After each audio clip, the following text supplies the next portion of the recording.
Bonjour à tous. Aujourd'hui, j'aimerais parler de ce qui se passe aux États-Unis. Ben, vous avez certainement entendu parler de Dodge qui fait le ménage, nettoie le marais, comme Trump avait dit avant que tout cela commence, là. Donc, c'est vraiment un grand nettoyage. C'est un nettoyage à fond avec la hausse d'incendie. Puis on nettoie, on trouve des choses assez surprenantes parce que dans le fond, on continue à payer des personnes au niveau de l'aide sociale là, aux États-Unis. Là.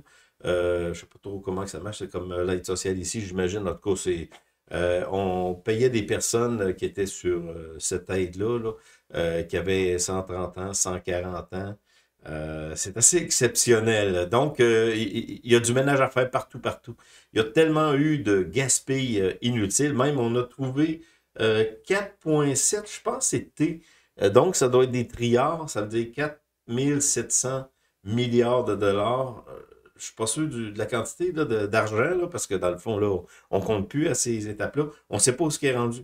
Donc, non, aux États-Unis, là, vous pensez, si vous pensez en regardant votre petit journal de Montréal, ou la presse, ou Radio-Can ici, là, qu'est-ce qui se passe aux États-Unis, comme si les Américains étaient vraiment fâchés contre Trump. Au contraire, Trump a une cote de popularité qui a jamais été atteint, je pense, par aucun président des États-Unis. Ah, peut-être dans l'histoire, oui, mais là, non, non, non. Donald Trump fait le grand ménage avec Elon Musk, qui se fait littéralement mitrailler par les médias grand public. J'en reviens même pas. Je m'en vais sur mon téléphone, puis sur le côté, j'ai des nouvelles. Plus qu'on demande des nouvelles, moi, c'est techno qui m'intéresse, tout ça, et j'en reviens pas sur ce qu'on dit d'Elon Musk. C'est vrai que les ventes de Tesla ont baissé un peu partout dans le monde, et c'est vrai, là, mais Elon Musk est pas rendu pauvre à cause de ça, mais ce qu'on dit, là, c'est effrayant, c'est une campagne de salissage. Moi, j'aime Elon Musk. Elon Musk, je vais vous le dire pourquoi, c'est pas compliqué. Elon Musk, c'est Albert Einstein de 2000, des années 2024-25. C'est vraiment un génie et un super marketeur. Marketing, là, au niveau marketing, il est très, très fort. Il est capable de s'allier de génies, de personnes très, très brillantes autour de lui.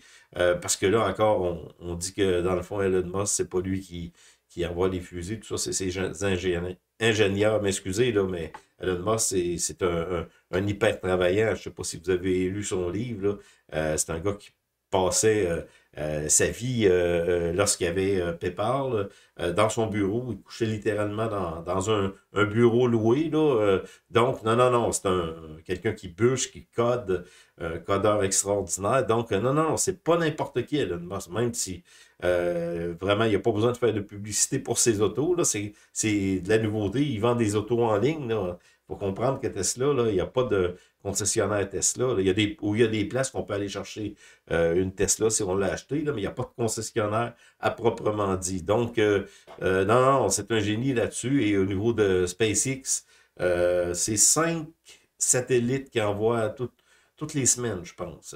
On est rendu, ben, il est rendu à 6000 satellites. Donc, non, non, non, c'est vraiment, il a tracé la voie à beaucoup de joueurs, même en Chine, ça commence à suivre le pas là, d'envoyer des satellites avec des fusées du même style qu'Elon Musk. Là. Donc, non, non, non, et puis, il faut comprendre aussi que Elon Musk a vraiment changé la face de la NASA. La NASA utilise maintenant SpaceX pour envoyer ses fusées. Donc, je ne veux pas revenir là-dessus. Pour ceux qui essaient de détruire Elon Musk, pour continuer, de toute façon, vous donner des coups d'épée dans l'eau, vous réussirez pas parce que cette personne-là, c'est un génie. Puis il est l'homme le plus riche du monde. Là, en ce moment, ben, sa fortune a un peu baissé parce que l'action de Tesla a baissé. Évidemment, avec tout ce qui se passe, le remue-ménage qu'il fait aux États-Unis se fait salir littéralement. Mais la réalité, c'est qu'Elon Musk n'a pas fini de faire le ménage. Là. Il continue avec sa petite gang de génies. Je pense qu'ils sont sept personnes. C'est des ingénieurs là, qui ont travaillé pour Tesla, là, des génies. Là, ils les ont pris puis ils font le ménage. Ils trouvent toujours des nouvelles choses. Et même là, Elon Musk a suggéré, a demandé au peuple américain s'il y avait des suggestions pour essayer de couper, de trouver des dépenses inutiles, puis il y en a des dépenses inutiles. J'avais fait la liste, là, mais je ne vais pas revenir là-dessus. Je veux rien que vous parler de quelques dépenses qui sont sorties dernièrement. Là. Il va en avoir tous les jours. Ben, il y a un site aussi, là, dodge.gouv.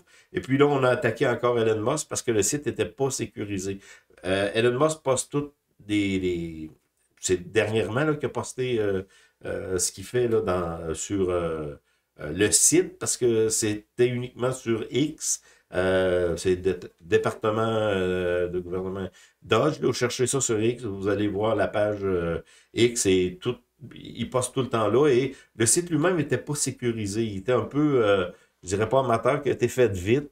Et en tout cas, il y a un hacker qui est allé sur le site puis il a dit ouais, ton site n'est pas sécurisé. Dans le fond, le hacker, c'était pas pour mal faire, mais c'était pour montrer que le site n'était pas le site dodge.gouv. Donc, on a encore accusé Elon Musk d'être un amateur parce qu'il y avait, ben, c'est pas lui qui a fait le site, là, mais en tout cas, c'était pas assez sécurisé. Et une interaction comme ça de la part de l'extérieur, ça serait considéré comme un crime. Mais Elon Musk l'a pas pris comme un crime. Au contraire, il a dit c'est correct. Oui, on a fait une erreur là, on va se corriger, puis là, c'est sécurisé. Bon. C'est pour vous dire là, que dans le fond, tous les attaques sont bonnes contre Elon Musk et son équipe, bien entendu, uniquement parce que il y a une corruption, là, c'est crasseux ce qu'il y a aux États-Unis. Les élus qui ont des salaires de 200, 300 000 ils ont fait ça toute leur vie, là, être élus. Là. Nancy Pelosi, ça donne un bel exemple. Là. Ont des 30, des 50, des 100 millions de dollars dans leur compte en banque. Il y a de quoi qui ne fonctionne pas. Ben, c'est des détournements de fonds. Et c'est arrivé aux États-Unis. Moi, j'espère de tout mon cœur que ça va arriver au Canada. Parce que, en tout cas, je vais vous parler tout à l'heure du discours de Pierre Poilievre qui a fait au niveau des conservateurs. C'est sûr, c'est un discours électoral là, avec sa gang, là.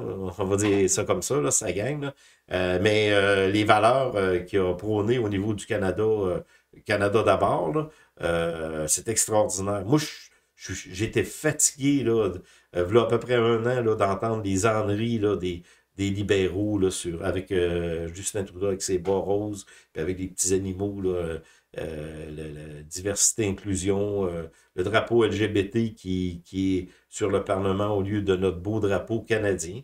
Donc, j'étais fatigué de ça. J'ai dit, ça n'a pas d'allure qu'on vive tout le temps dans une folie comme ça, que les hommes, c'est plus les hommes, les femmes, c'est plus des femmes. Toute cette folie-là qui fait en sorte qu'il y a des courts-circuits qui se passent dans nos cerveaux parce qu'on ne sait plus distinguer le droit de la gauche, le bien du mal. Il n'y a plus rien qui existe. Donc, c'est là-dedans que Justin Trudeau nous a plongé. Et là, j'ai une lueur d'espoir. Moi, Mike Carney, là, c'est la même affaire que Trudeau. Là. Un peu plus intelligent, mais c'est la même affaire. Là. Puis Chrystia Freeland, comme vous le savez, si vous ne le savez pas, elle ne remportera pas la chefferie du parti. Donc, tout ça pour dire que tout à l'heure, on va regarder ça, le discours de Poliev. Ben, j'ai posté des articles sur mon site avec l'aide de Grok, bien entendu, qui se trouve être l'IA d'Elon. Et Elon Musk a sorti hier Grok 3, là, que je n'ai pas essayé. C'est encore Grok 2. En tout cas, peu importe, là. Puis comme je vous avais déjà dit, une des raisons pour laquelle j'aime beaucoup Grok, c'est actuel. Donc, si on demande une information, on l'a, mais dans l'immédiat. Si par exemple, je parle, peu importe, là, une nouvelle là, fraîche, là, par exemple, les pourparlers qu'il y a eu entre Poutine et Trump, là, on va aller voir ça, que j'ai posté sur mon site. C'est Gros qui m'ont aidé à faire ça. Je peux modifier des choses, mais en gros, c'est ça. Donc, on va commencer immédiatement avec ça. Puis ensuite, on ira voir à la fin là, l'économie du Canada. Parce que dans le fond, ça va être un peu sur le Canada aujourd'hui, là, notre sou, nous aussi, parce qu'on a une grosse sou à cochon là, on devrait nettoyer là, parce qu'il y a beaucoup, beaucoup d'argent qui se perd. Ça, c'est arrivé au niveau de la COVID, là, même ici avec François Legault, là, il y a eu 3 milliards qui ont été perdus dans toutes ces choses-là. Bon, c'est pas grave, c'est pas grave. Ah, il y en a qui se sont graissés. C'est-tu 3 milliards ou 300 millions? Peu importe, là, les chiffres sont peu importants. Là, c'est pas 3 milliards, je pense pas. En tout cas, peu importe, là, ça a été perdu dans le temps de la COVID, mais on n'a jamais vu de trace de ça, sauf que les comptes en banque de plusieurs élus probablement sont remplis. ou de petits amis, de copains, tout ça. Donc, moi, je comprends même pas, ben, avant de passer à Elon Musk, là, je comprends même pas les personnes qui allument pas, qui voient pas ce qui se passe aux États-Unis. Tu sais, on parle des tarifs là, en ce moment. Je comprends tout ça. Puis moi aussi, je veux pas qu'il y ait des tarifs au Canada. Mais vous allez voir le discours de Poilievre, c'est justement là-dessus qu'il focus. Mais rien que le fait de dire qu'il y a des élections qui s'en viennent, là, c'est éminent. On ne sait pas si ça va être tôt ou tard. Ça veut dire tôt ce printemps ou tard en octobre, qu'on dit là, que ça pourrait traîner à cause des technicalités frauduleuses des libéraux. Là, mais dans le fond, on devrait avoir une élection là, dans la réalité là, au mois de mars-avril. Et puis faire le ménage. Et moi, je vous dis que ceux qui ne comprennent pas les enjeux de cette élection-là, qui vont dire on va voter pour Marc Carney, c'est un gars intelligent, il est allé à la banque, il a été gouverneur de la Banque d'Angleterre, Banque du Canada aussi, il a été pas le gouverneur, le président de la Banque d'Angleterre, Banque du Canada, donc, ben, il a mis la Banque de l'Angleterre, allez voir ça, là, faites une petite recherche, il l'a mis dans le trou, là, il n'a pas aidé beaucoup à la Banque d'Angleterre et la Banque du Canada, je ne me souviens pas, là, son mandat, s'il a fait de quoi de bien ou mal, peu importe, là. Ben, si vous voulez encore être dans des années de temps, là, encore un 4 ans, 5 ans, avec cette pourriture-là qui sont corrompus. Mike Carney, c'est la même chose que Justin Trudeau. Donc, si vous voulez voter pour les libéraux, encore vous faire avoir pendant 5 ans, je dirais même pas faites ce que vous voulez. Essayez de réfléchir. Essayez de réfléchir à cause des tarifs qui arrivent ici au Canada, c'est que la réalité, c'est que Trump ne veut pas négocier avec Justin Trudeau. Il ne veut pas négocier avec quelqu'un qui a brimé les droits des individus qui ont fait des manifestations pacifiques avec le drapeau du Canada. C'était rendu une tare d'avoir le drapeau du Canada sur son auto. Ben Justin Trudeau, tout ce qu'il a fait, c'est qu'il a imposé la loi des mesures de guerre. Ah non, c'est la loi des... non.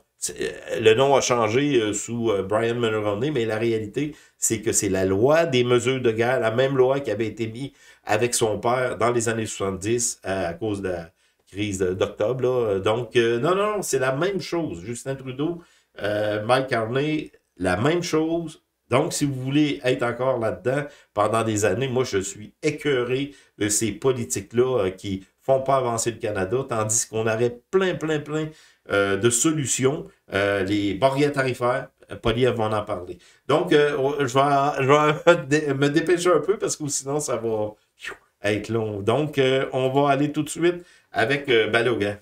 Je ne veux pas regarder tout ce qui se coupe en frais de corruption aux États-Unis, là, mais il est rendu à je ne sais pas comment de milliards, là, puis là, il demande des suggestions. C'est ça que je voulais voir, tout simplement, là, parce qu'il y a beaucoup de coupures, là, au niveau du...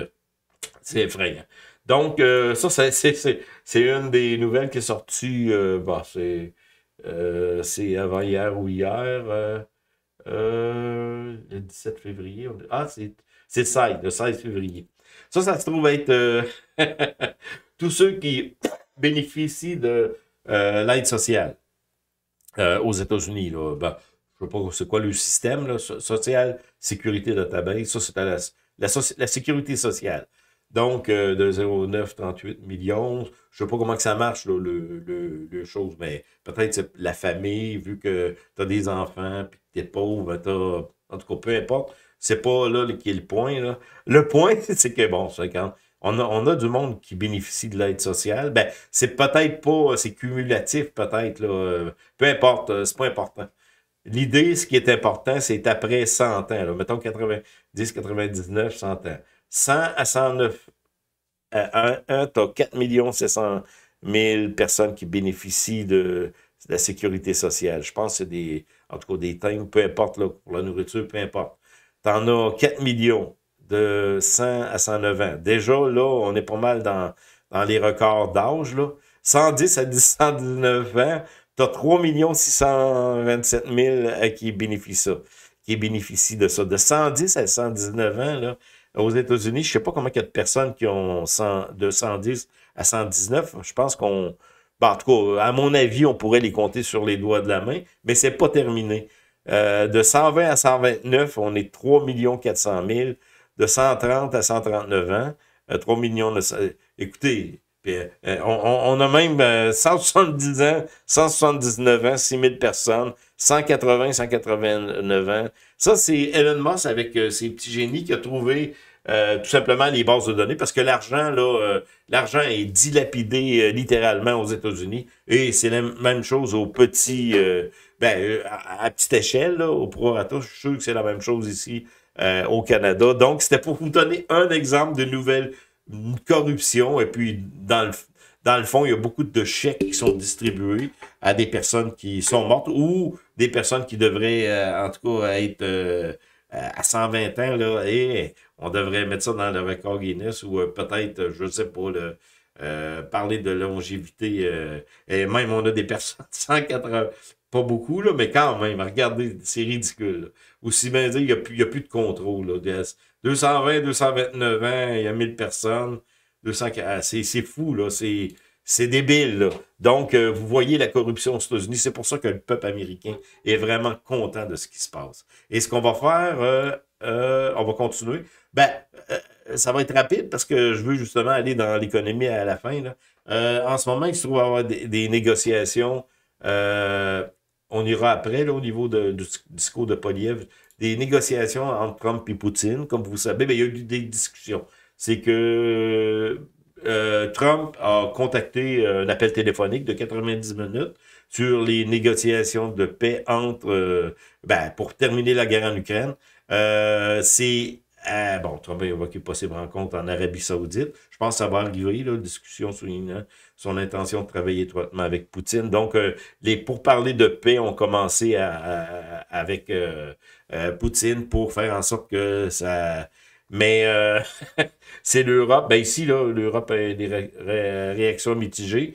Mais j'ai rajouté ça ici, là, que l'Europe a très mal pris les discussions entre Trump et Poutine parce qu'ils ont été exclus de ces discussions-là. Et pour eux, c'est comme une trahison. Fait que hier, j'écoutais justement des vidéos là-dessus, là. Ce que les Européens veulent absolument, c'est poursuivre la guerre pour faire en sorte que Poutine ne gagne pas. Et ça, ce que ça signifie, c'est encore des morts inutiles. On est rendu au-dessus d'un million de morts, là, Ukraine et la Russie, puis c'est de continuer ça. Et Trump, lui, est allé directement parler à Poutine. C'est un affront pour eux et il ne l'accepte pas. Mais en gros, ce que Trump, j'ai pas la citation, là, Trump a dit, qu'est-ce que vous voulez, l'Europe?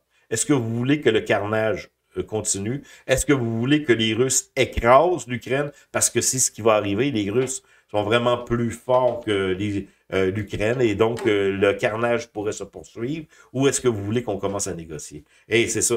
Trump, ce qu'il fait tout simplement, il avait dit un jour, là, mais peu importe, là, on n'ira pas chialer sur ces déclarations qu'il avait dit. Mais la réalité, c'est que là, il est en train de faire en sorte que Zelensky et Poutine s'assoient ensemble et discutent de ce qui va arriver. Et ce qui va arriver, Zelensky, qui a cette crapule-là, qui a volé de l'argent au peuple américain et à toute la planète, vous vous souvenez pas, mais moi j'ai une très très bonne mémoire. Je me souviens à peu près dans les, peut-être là 2 ans, je sais pas comment que ça fait de temps, 3 ans que le conflit, là 2 ans, c'était sorti qu'il y avait un plein de crapules ukrainiens qui étaient des proches de Zelensky, ses ministres, tout ça, qui avait eu un gros scandale qui était sorti. On disait comment il y avait de millions qui avaient été détournés. Là. Ça, c'est rien que la pointe de l'iceberg. Et lui, Zelensky s'en est tiré parce que dans le fond, c'était pas lui, c'était ses députés. Non, il s'est fait de la crocherie. Et là, l'Europe veut absolument continuer cette guerre uniquement pour ne pas perdre la face. Parce que la réalité, c'est que les Russes sont plus puissants que l'Ukraine. Et les Russes pourraient... c'est une guerre par proxy là, de la part des Européens. C'est facile d'être assis chez eux et de dire « Ah ouais, là, je sais pas, là, je sais pas. » Et faut se souvenir aussi, moi, je me souviens très bien, une des raisons pour laquelle l'Allemagne a tombé dans le trou comme ça, c'est uniquement parce que des sanctions. Les Russes ont arrêté de fournir, je pense que c'était du pétrole et du gaz naturel aussi, à l'Allemagne qui a été obligée de s'approvisionner à double prix, triple prix, de la part des Indiens on disait que le pétrole russe était vendu à l'Inde, là, et eux faisaient comme on dit transformation, probablement pas, revendaient ça euh, aux Allemands à gros prix. Donc, vous voyez la corruption, là, et c'est ça qui est en train d'arriver aux États-Unis, et j'espère que ça va s'étendre un peu partout au Canada et en Europe aussi. La France, pas l'Angleterre. Ben, l'Angleterre, c'est autre chose, vu qu'ils sont pas. Mais l'Allemagne, je connais pas la Belgique, en tout cas, peu importe Bruxelles, là, c'est corrompu à l'os. D'ailleurs, J.D. Vance en a parlé dans le discours à Munich. C'était c'est celui de la. Je pense pas de la sécurité, en tout cas, peu importe, qui était là, puis ils ont fait la leçon.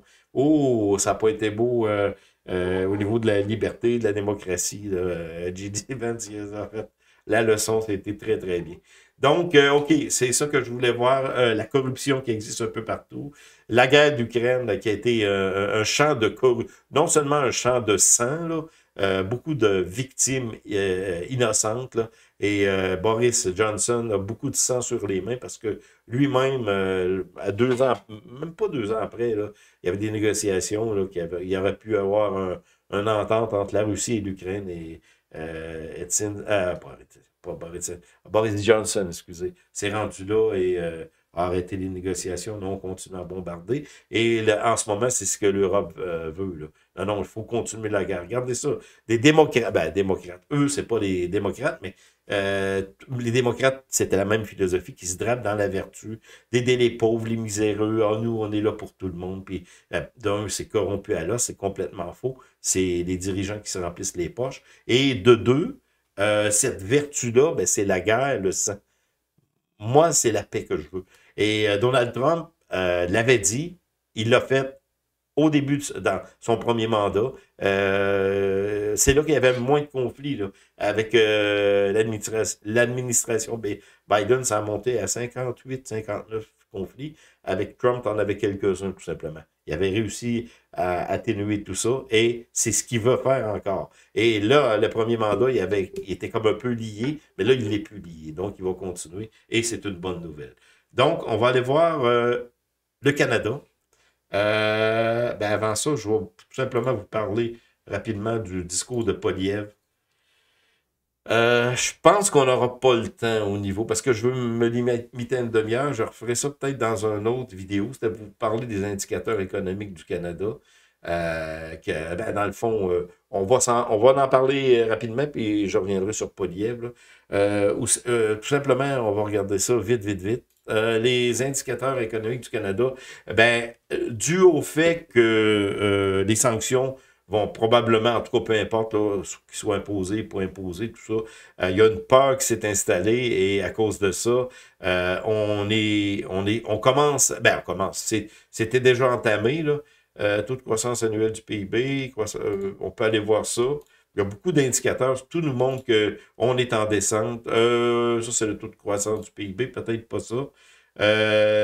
Taux de chômage, le dernier qui est sorti, c'est 6,8. Et là, on continue, on va continuer probablement, parce qu'il y a beaucoup d'entreprises qui, par mesure de sécurité due aux tarifs, là, vont commencer à mettre à pied du monde. Donc, là, je pense qu'on est à 6,8. Consensus, là, on dirait qu'on serait à 6,9. Ça va sortir à 6,8 qu'on est encore. Or, le dernier sortira en mars. C'est 6,8, c'est 6,9. C'est quand même plus élevé que le creux qu'on avait connu là, ici en septembre 22. On disait qu'il y avait pénurie d'emploi.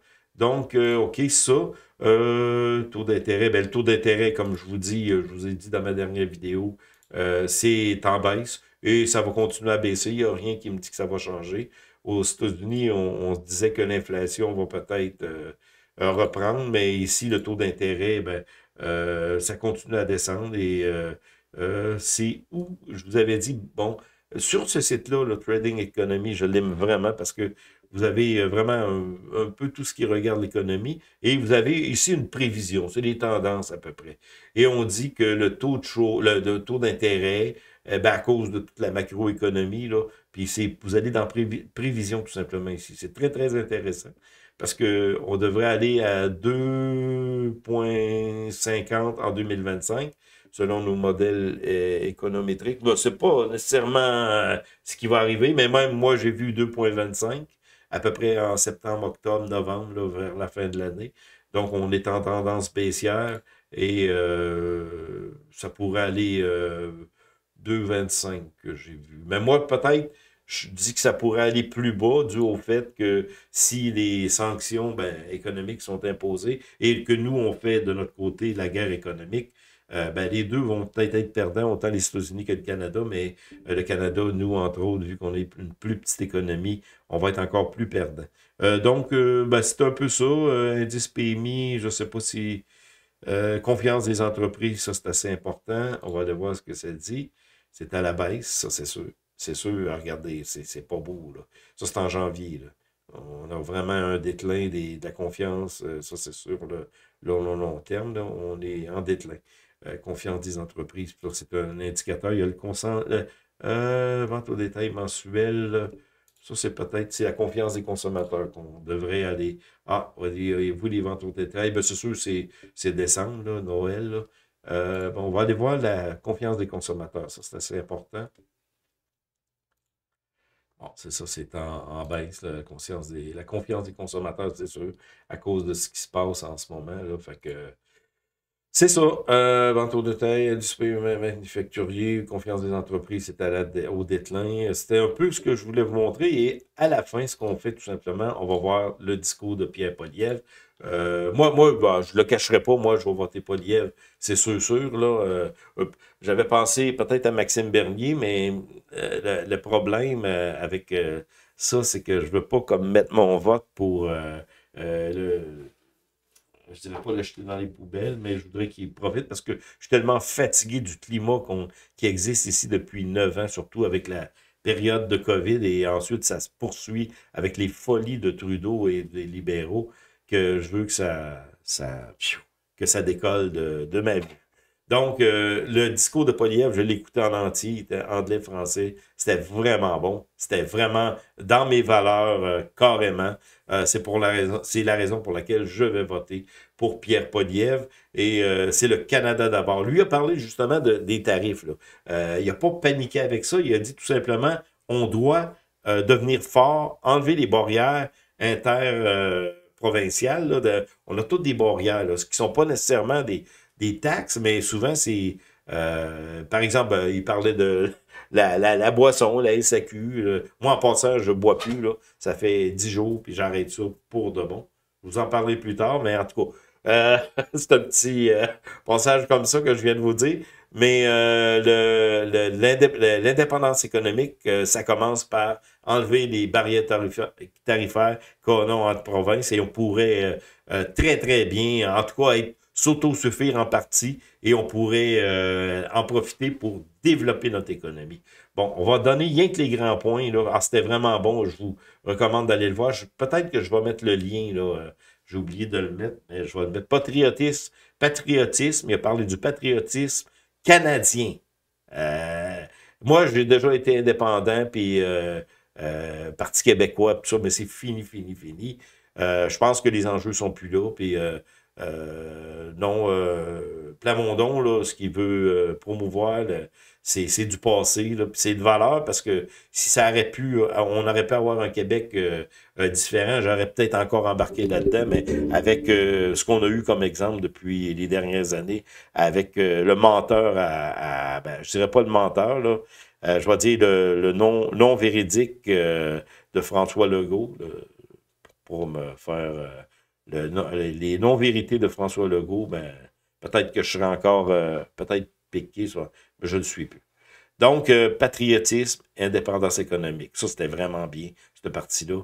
Riposte aux menaces économiques. Il a évoqué les menaces tarifaires de Donald Trump, suggérant que le Canada ne devrait pas être perçu comme un ennemi. Il a parlé comme un ami des États-Unis. Donc, lui, je pense qu'il serait capable de, justement, parler d'égal à égal. Parce que, comme je vous ai dit, Trump ne veut pas négocier avec Justin Trudeau. Donc, avec Poilievre, il pourrait avoir une entente, des ententes de notre pays, plus les États-Unis, où on deviendrait vraiment une force très puissante. La semaine dernière, avant le discours, je peux vous dire que je commençais à pencher du côté de devenir le 51e État des États-Unis. Là, j'ai changé un peu dû au fait que j'ai entendu ce discours-là qui m'a beaucoup encouragé. Bon, le conservateur, abolition des taxes, blablabla. Ben, vous irez voir ça, ben, la taxe sur le carbone, là. Là, eux autres commencent à dire, bon, dans le fond, on va peut-être l'arrêter pour un petit bout. C'est des menteurs, c'est eux autres qui ont instauré, je parle des libéraux, ils ont instauré ça, puis ils veulent continuer à nuire aux industries puis aux emplois à cause de leur taxe carbone, leur folie woke, green, en pensant qu'ils vont sauver la planète.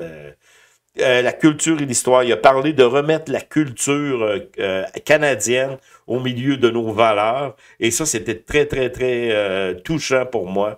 Il a parlé de la cancel culture. Faut pas oublier que Trudeau a dit qu'on était dans un état post. Que c'est plus une nation, là. Puis là, il revient en disant que le Canada... Non, non. À cause de tout le Forum économique mondial, là, Trudeau est tombé dans le nihilisme canadien. Donc, c'est ça. Culture et histoire, promesse électorale à l'intention d'axer sa à la défense, l'identité canadienne. Et il veut construire une base dans le nord. Ben, écoutez, je me souviens pas de la ville. C'est là qu'il se trouve à avoir des routes de glace. J'ai regardé un reportage cette semaine où on traverse le fleuve Fraser. Iqaluit. Il veut bâtir une base militaire là. Il a fait un discours d'ailleurs, il s'est rendu là. Donc, c'est ça qui arrive. Moi, ça m'a beaucoup, beaucoup encouragé de voir ça, que le Canada, oui, on peut... Je vous le dis, là, si la semaine dernière, ou la 2 semaines, peut-être plus la semaine dernière, si vous m'auriez fait signer, là, si je veux devenir 51e État des États-Unis, j'aurais dit où est-ce que je signe. J'étais rendu là.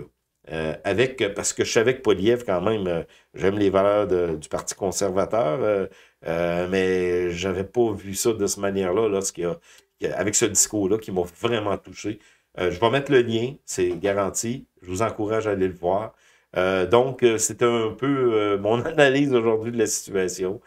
Donc, il faut pas lâcher, il faut comme être courageux pour voir plus loin que ce qui se passe en ce moment au niveau des tarifs, au niveau des États-Unis. Et on peut travailler ensemble pour devenir plus fort. Puis je vais dire le slogan de Poilievre pour que ce soit le Canada d'abord. On se revoit très bientôt dans de nouvelles vidéos.